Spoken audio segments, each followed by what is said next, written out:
Party ఫిరాయించిన ఎమ్మెల్యేలు తిరిగి BRS వైపు చూస్తూ ఉన్నారంటే అవుననే సమాధానం బలంగా వినిపిస్తూ ఉంది.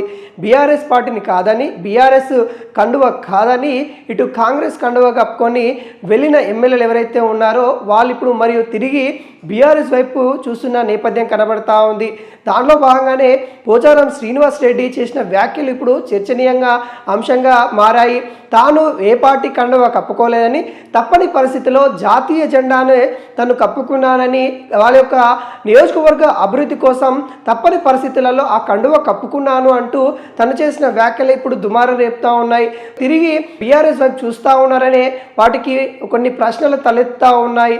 గత కొద్ది రోజుల నుండి ఏదైతే పార్టీ ఫిరాయింపు సంబంధించిన నేతలు ఎవరైతే ఉంటారో వాళ్ళు అసంతృప్తికి లోనవుతా ఉన్నారు అనే దాంట్లో ఖచ్చితంగా అవుననే సమాధానమే వినిపిస్తూ ఉంది. కాంగ్రెస్ పార్టీ అధికారంలోకి ఉన్నప్పటికీ అక్కడ క్యాడర్ ఏదైతే ఉంటుందో ఆ నియోజకవర్గాలలో క్యాడర్ కూడా ఇటు అధినేతలకు కూడా అనేక విధాలుగా ఎవరైతే పార్టీ ఫిరాయించిన ఎమ్మెల్యేలు ఎవరైతే ఉన్నారో వాళ్ళపైన మరియు వాళ్ళ పెత్తనం పైన ఎప్పటికప్పుడు కంప్లైంట్ చేస్తూనే ఉన్నారు. వాళ్ళకి అక్కడ ఏదైతే నియోజకవర్గం ఉంటుందో అక్కడ ప్రజలకి దగ్గర అయ్యే అవకాశం లేకుండా చేస్తూ ఉన్న నేపథ్యం కూడా మనం చూస్తూ ఉన్నాము. ఈ నేపథ్యంలో మరియు తిరిగి బీఆర్ఎస్ వైపే వెళ్ళాలనే ఆలోచనలో కొందరు నేతలు ఉన్నట్టుగా తెలుస్తూ ఉంది. ముఖ్యంగా పోచారం శ్రీనివాస్ రెడ్డి చేసిన వ్యాఖ్యలు ఏవైతే ఉన్నాయో, తాను కాంగ్రెస్ కండువ కాదు జాతీయ జెండా జాతీయ కండువ కప్పుకున్నాను అన్నట్టుగా చెప్తున్న పరిస్థితి కనబడతా ఉంది. తాను ఏ పార్టీలోకి చేరలేదు, కానీ ఏదైతే ఆ నియోజకవర్గ అభివృద్ధి కోసం, తన నియోజకవర్గ అభివృద్ధి కోసం మాత్రమే ఇటు బీఆర్ఎస్ వ్యతిరేకంగా ఉన్నాను, అక్కడ కేసీఆర్ని ఎదిరించలేదు, కేసీఆర్ జెండా కాదని నేను రావడం అది చాలా ముమ్మాటికి పెద్ద తప్పే అన్నట్టుగా భావిస్తున్నాను అన్నట్టు పోచారం శ్రీనివాస్ అయితే చెప్పిన వ్యాఖ్యలు అయితే కనబడతా ఉన్నాయి. గత కొద్ది రోజులుగా ఏదైతే తెలంగాణలో పార్టీ ఫిరాయింపు సంబంధించిన ఎమ్మెల్యేలు ఎవరైతే ఉన్నారో వాళ్ళపైన కూడా ఆ కేసు కూడా నమోదు చేయడం జరిగింది. బీఆర్ఎస్ నేతలు అటు సుప్రీంకోర్టు కూడా వెళ్ళడం జరిగింది. ఆ సుప్రీంకోర్టు కూడా ఏదైతే ఈ అంశాన్ని పైన కూడా ఇక్కడ అసెంబ్లీలో మరి స్పీకరే తుది నిర్ణయం తీసుకుంటారో తన యొక్క నిర్ణయమే ఫైనల్ అన్నట్టుగా చెప్పడం జరిగింది. దాంట్లో భాగంగానే స్పీకర్ ఎవరు కూడా పార్టీ మారలేదన్నట్టుగా క్లీన్ షీట్ ఇవ్వడం జరిగింది.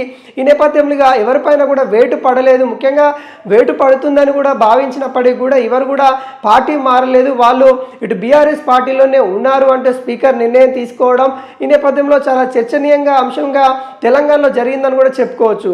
అయితే ఇప్పుడు మరోసారి కూడా ఈ బీఆర్ఎస్ సంబంధించిన ఎమ్మెల్యేలు ఎవరైతే ఉన్నారో దాదాపుగా 10 మంది ఎమ్మెల్యేలు కాంగ్రెస్లోకి వెళ్ళడం జరిగింది. దాంట్లో పటాన్ చెరువు ఎమ్మెల్యే మరి తిరిగి మున్సిపల్ ఎన్నికల సమయంలోనే తిరిగి మళ్ళీ బీఆర్ఎస్ గుట్టికి రావడం జరిగింది. మిగతా 9 మంది ఎమ్మెల్యేలు ఎవరైతే ఉన్నారో వాళ్ళు కొంత అతలకుతలం అవుతున్న నేపథ్యం కనబడతా ఉంది. ఇటు బీఆర్ఎస్ పార్టీలోకి రాలేక అటు కాంగ్రెస్ పార్టీలో ఉండలేక కొంత ఇబ్బంది పడతా ఉన్నారు అనేది కూడా క్లియర్ కట్గా తెలుస్తున్న పరిస్థితి కనబడతా ఉంది. అయితే తిరిగి రావడానికి కొంతమంది ప్రయత్నాలు చేస్తూ ఉన్నారు. ఎవరైతే పార్టీ మారిన ఎమ్మెల్యేలు ఎవరైతే ఉన్నారో వాళ్ళు తిరిగి మళ్ళీ బీఆర్ఎస్ పార్టీలోకి రావడానికి ప్రయత్నాలు చేస్తూ ఉన్నారనే వాదనలు కూడా వినిపిస్తూ ఉంది. అయితే బీఆర్ఎస్ పార్టీ ఏమాత్రం కూడా వాళ్ళని తిరిగి తీసుకోవడానికి ఏమాత్రం కూడా ఆలోచించట్లేదు, వాళ్ళు వదిలేసాము అన్నట్టుగా ఇటు బీఆర్ఎస్ పార్టీ ఉన్న నేపథ్యం కనబడతా ఉంది. కానీ వాళ్ళు మాత్రము వాళ్ళ యొక్క అసంతృప్తి అనేది వెల్లడిస్తున్న పరిస్థితి కనబడతా ఉంది. ఎందుకంటే ఇటు దానం నాగేందర్ కూడా కేసీఆర్ గురించి మాట్లాడుతూ, కేసీఆర్ యొక్క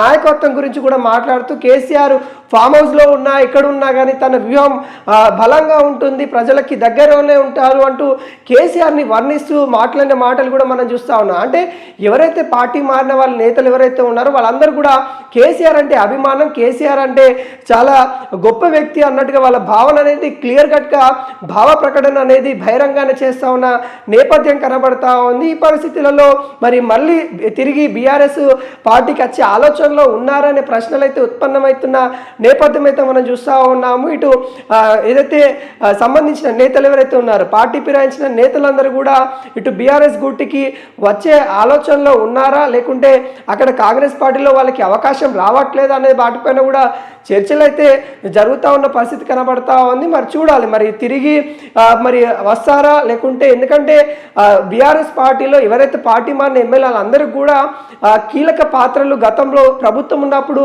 కీలక పాత్రలు పోషించిన నేతలే మరి పార్టీ మారడం జరిగింది.